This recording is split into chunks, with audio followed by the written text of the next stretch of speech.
Hi, folks. Here we are in week 7, and you all know what that means. Can you believe we're almost halfway through the internship? And I think you could probably think back and thought, wow, those were the fastest 7 weeks I've ever been involved in. But I'm sure you're making a difference in your districts and schools. I can see that through your journals. And I think I'll mention the journals right now. You continue writing in your journal this week, and it'll be a cumulative journal, of course, and you submit it in week 8. So I'll just kind of say that right up front since we were on the discussion of journals. And I want to thank you for all of the discussions that you had in the discussion board.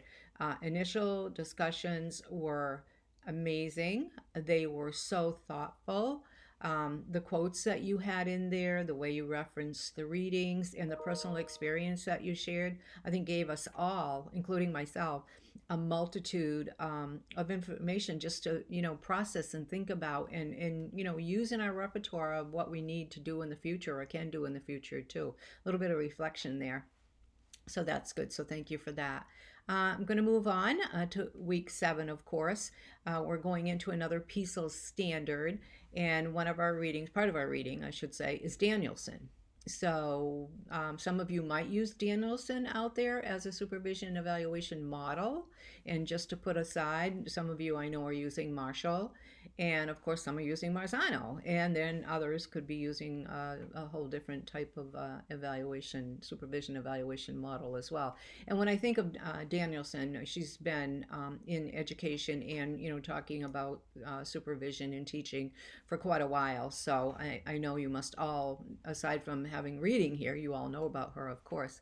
Well, she ventures into community, and she ventures a little bit into philosophy, which that's part of our assignments too coming up. But she's really well versed, and she has her own style. That's one thing I say. I personally like Marshall, and but Danielson I've learned so much from.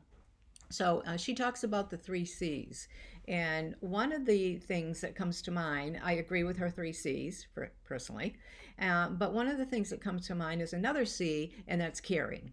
So I always like to interweave caring in there because we've talked about relationship building, and part of relationship building is caring. And whether that's for the students, the staff, or the community, you have to care for the district, the area that you're in, and be thoughtful about that.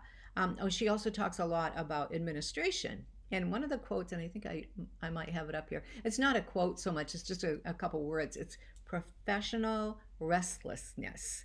And then I say, I wonder how many of you actually have professional restlessness. Well, I would say just about all of you, because for some reason you're taking the course or courses to be an administrator, whether it be principal, whether it be superintendent. So along the way, you found out that, wow, I think I can do something even more so if I'm not in the classroom, if I'm in a building, or if I'm in the district. I know that's how I felt when I started as an administrator, and I think I've told you as a teaching principal initially, and my job was 65 miles away from my home. I had never been a special ed teacher before, nor a principal, but that's how I started. And I remember working with reflective practice groups and working with teachers, and I said, wow, I love this. I'd love to lead even more than what I was at that point. So I think she talks about that, and that's one of the just pieces I like to hang on to and think about. And as I'm talking to prospective administrators and people in the course, that's always part of me that I lean to during our discussions anyways. So building capacity, that's another one.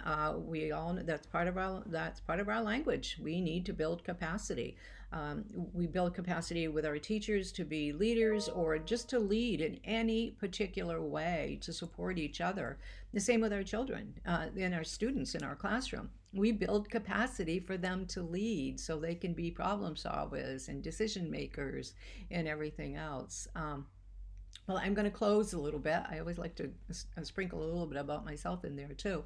But I'm going to close with letting you know, of course, at the end of week 7, you need to pass in your philosophy. And I think when you think about some of this reading and Danielson and capacity building and restlessness and such, where's it all take you? What is your philosophy as a leader? I'm looking forward to seeing that. And as always, take care of yourself. You need me. You reached out, many of you reached out to me, so please do. Please continue as I guide and cheer you on. Okay, thank you, and have a wonderful week. Okay, thanks. Bye bye.